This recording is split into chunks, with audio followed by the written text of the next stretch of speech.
So hi. You are adorable. Forgive No, the you are. no makeup realness, sitting in my mixed martial art egg chair. You're amazing. I am so I love Britney Spears. I mean, Mm. Britney became Britney when I was young, and I mean, the baby one more time, hit me, baby, one more time. I mean, that blew my mind when I heard it. It was new, it was exciting, and I was hooked from that moment on. And she was this beautiful, perfect vision of an icon pop star, but with all of this utter heartbreak and tragedy going on behind the Mhm. scenes. And that's where you come in, is to say, this is what's going on. And she's not someone who's just risen from the ashes. She has survived and is Mhm. like scattering the ashes. Z snap formation, sis. 100%. 100%. Yeah. I mean, you look quite young. So I do one thing I think that's so important, and this is something that I think has been so missed with Britney. Are you recording, by the way? Do you need to record? I think Bill is recording for Okay. me. Yeah, I got it. Okay, okay. One thing that I think has been missed so much, and something that really got me so angry when I was writing this book, is that first Britney video, especially, that video was not for adults, right? That video was for young girls like you watching it and going, "Here's Britney." I mean, I remember, girlfriend, being a teenager and my mom being like, "Ooh, your skirt is too," always trying to have your shirt. You know what I'm talking about. Always trying to sneak out of the house with your skirt a little shorter and your Mm-hmm. shirt a little bit higher. And that's what Britney's doing in terms of her outfit and that. When she's Yeah. slamming her locker, when she's looking at the boys, that is empowerment for a young girl. And that's the girl taking the power back. It's not for an adult. The No. whole idea of it being Lolita, when you're 16, unless you're being forced to read Lolita, you don't know what that is. And that was so missed by the press, by critics. That was just, it wasn't for them. It was for girls. It was Yeah. empowerment. But that really, it made me so angry watching it, Amanda, or watching it again, reading about it, writing about it again. And it made me go, Brittany, I want to give this back to you. And I wanted to give it back to you, Amanda. I want to give it back to women that were that age and go, I get you. You know what I mean? She really was on a cutting edge for that, because like Hmm. you said, I don't think we realized at that moment what she was doing for women empowerment. And the I am wearing this, but it doesn't mean that you have to gawk, stare, and make an object of. And I think that she was kind of on the forefront of that. 100%. And do you know how crazy it would sound? One thing that I've said before is I worked in a record label at the time, and I remember laughing along at everybody else, being like, "Oh, she's ridiculous. She's over sexualized. She's all this, that, and the other." And I look back at that and go, I wish I could have put my arm around that girl or those girls and been like, you guys are amazing. You guys are strong. You guys are doing something wonderful. And it makes me feel quite naive myself and ashamed of myself that I didn't do that then. That's only when looking back. Does that make sense? Oh, for sure. I don't think any of us realized it then, Hmm. because I mean, I was in high school, I guess, when that came out. And so I am such a, I always tell people I'm just such a boring conservative person. Like, I never snuck out at night. My parents always knew where I was. Like, they were the ones going, "Don't you want to go out tonight and do something?" I'm like, "Nah, I'm good." They're like, like I'm pushing you out the door. They're just like please, they're like please, putting wine coolers in front of you. You're like, nope, no thanks, I'm not good. Thanks. having any of it. Yeah. But I could appreciate, I mean, I thought she was amazing, of course, and that sound was completely different and unique. And but now looking back on it and seeing who has come from that time, I mean, all of the women that have broke onto the scene since then, that have completely taken their women empowerment to the nth degree. Mhm. Um, I think that it was something that we couldn't really fully appreciate until we look back on it. hmm I also think, though, one thing that I really realized when I was writing Being Britney is that I think people are so, now mind you, and this is something that I really stress to people, is that Britney straddles the pre-internet and the internet, which is so obvious, but for those of us that were working and coming up in a time without internet, it's just, Yeah. you can't even, like I was saying to the producer before this, like, I'm so glad I was not a young person, or when there was, I mean, the stuff I got up to, girlfriend, I was wild, you know? I was the opposite of you. I was cray cray. And the way that Britney has navigated that, Oh my God. I think that Taylor Swift, I think all these people that are capitalizing on that, I don't think they didn't have to take the risks because Britney put it out there before. You know, Yeah. she fell down for them. She took the hits. So those that came after her have not had to do that in a lot of ways. And I think So that that's something she doesn't get heralded for enough. yeah. Well, and I mean, when she had her mental break and decided to just shave her head, there are so many times in my life where I've gone, no, I get that. Yeah. Like that would be me today, frankly, if I had, the time. You know what I You're, mean? Like yeah. there's just those days where you're like, that makes total sense. And then to find out that behind the scenes, I mean, not only was there stuff in front of the cameras that we were seeing, but the Mhm. stuff going on behind the cameras was so insidious and so just, I mean, when you were getting your research for this, were there ever moments where you just stopped and took a breath and you're like, oh my gosh, how is she still surviving? How is she alive right now? Well, man, I have to tell you, girlfriend, I gained about 30 pounds. My poor husband, God bless him for not dumping me, because I wrote a book before Brittany. I wrote a books back to back. I wrote a book about a woman named Nico from the Velvet Underground, and then I wrote Brittany literally I finished one. I went right into writing the book about Brittany, and they're both books about women that were really just completely abused by the music industry, by society, both survivors in different ways. And I just, I think it's funny because I've had a lot of health issues this year. And I think so much of it literally is the residual of spending 3 years just with this intense, it sounds silly, but you probably know this from working in the media. When you're writing a book, you are with this person and Yeah. their issues 20 from the minute you wake up to the minute you close the computer. And then you're lying in bed going, oh Lord, I need to do this, that, and the other.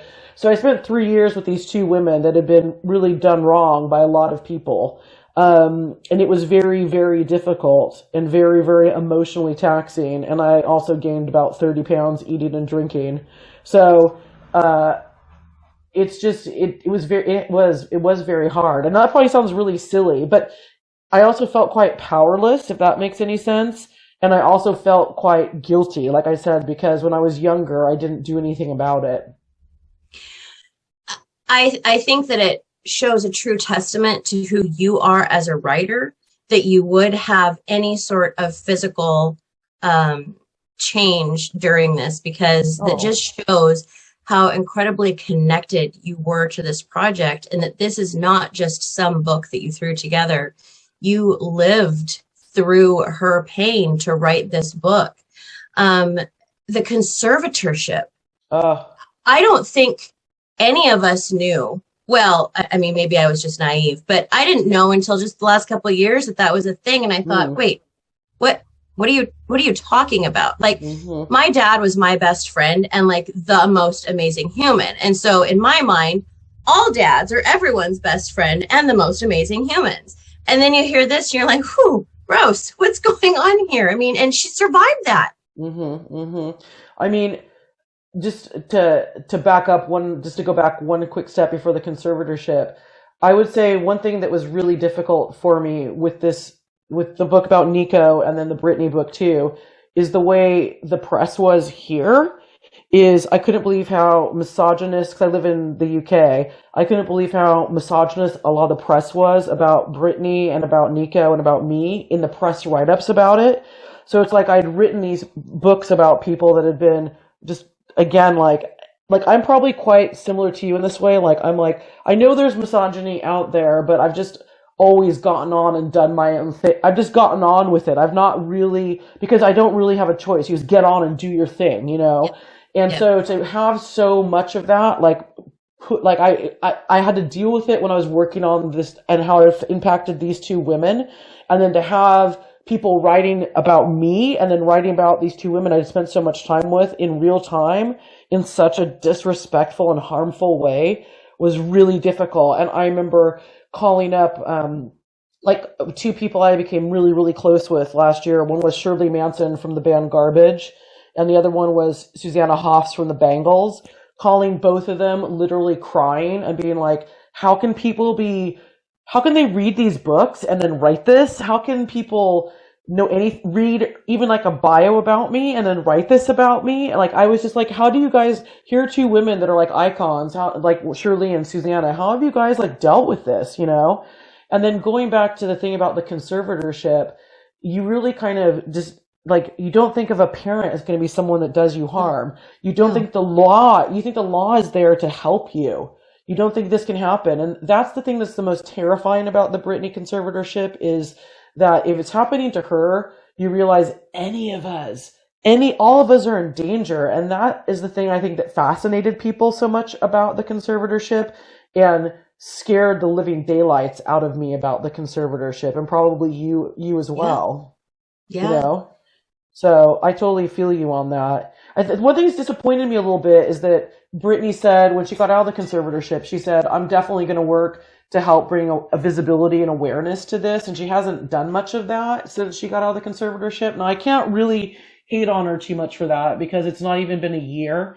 And one thing that I've said before is I feel like nobody's really asked, like, how's Brittany dealing now? I mean, just being Britney in general, even if she just had a quote unquote normal celebrity life, like you're going to be in some deep therapy after doing the conservatorship and having your family treat you that way. I mean, how do you deal with that? You know, like I can't even imagine. I wouldn't want to talk about it right away Mm, because there would be deep, deep wounds that you would want to try and get past and over, because I have a feeling that if she went out and just immediately started talking about it, she would be so emotional about it mm-hmm. that she would be looked over and glossed over as some emotional woman who Yep, just, yep. played the victim. And that's not what she is. She is a survivor. She is And totally a yeah, survivor. Completely. I said this in a different interview. I said, I think the question was, what did I learn? And I thought, you know what? Like, I cannot believe that this woman has not broken because anyone else would have just, I would have crumbled. I would have crumbled. I would be like I would be sipping paint thinner, rocking in the gutter like decades ago if I was Britney, you know? So 100%. Oh no, is Amanda frozen? Amanda, are you frozen? You oh, look there you are. frozen. There you Oh, there are. we Oh go. yeah. Sorry. It's okay. Stupid internet. Um, yeah, I'm so proud of her for getting out and doing what she needs to do. And then the other day she posted a video of her singing Baby One More Time. Wasn't it Baby One More Time? But like as a whole new vibe and sound, Hmm. raw vocals. And it's one of those things where I was like, I think I really need to hear a adult Britney Spears like Mm. remake of her songs this way, because I feel like she has freedom to make her own choices in how her music sounds now that she has not had. And I want to hear that. Well, do you know there's a chapter in the book where I talk about how she only did it at a couple shows, and it was probably over 10 years ago now. But she does a cover of "You Ought to Know," the Alanis Morissette song. Have you seen this video on YouTube? No.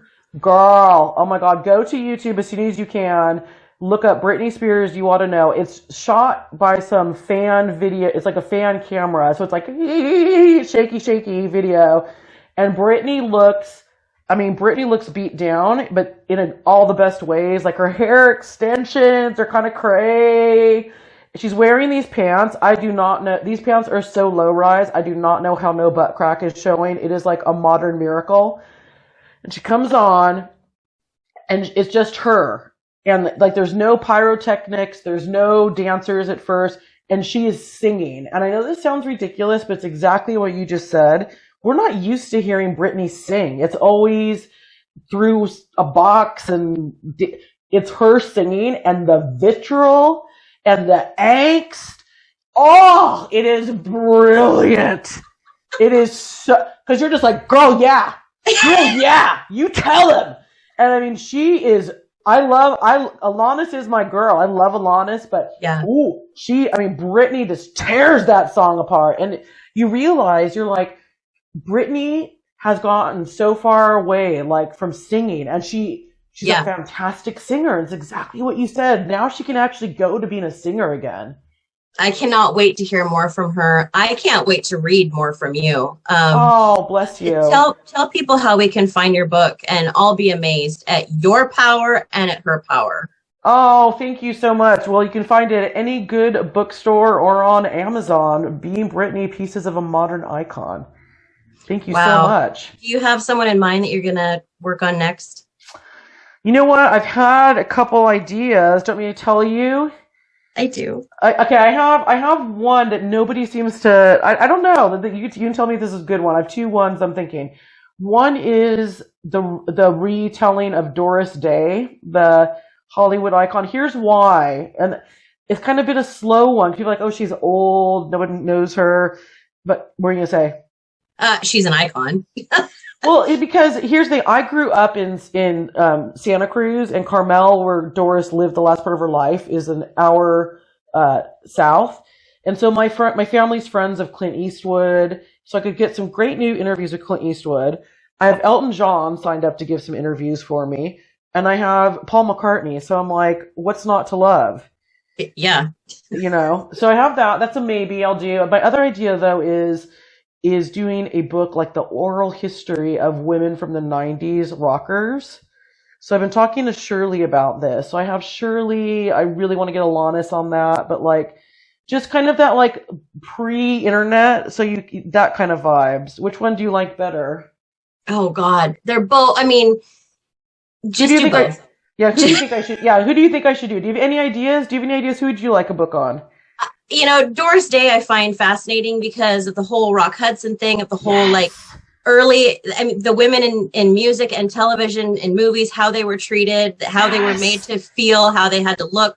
They had a certain look that they had to do. And women in rock, they just went out and kicked a mold, and they're like, yeah, we're done with that. And they did their own thing. So both are fascinating, but there's something about Doris Day and those kind of women who you're like, wow, you were put into a box and you made yourself amazing, and you survived that too. It's just, I don't know. They're both great, but I love that you know the Doris. I know we need to go in a second, but the Doris is insane because what she put out there, like she was the first single mom to be on TV. Didn't know that. You know what I mean? Yeah. She was like an domestic abuse survivor. Nobody knows that. Like all this crazy because it wasn't stuff talked about. Wasn't talked about exactly. No.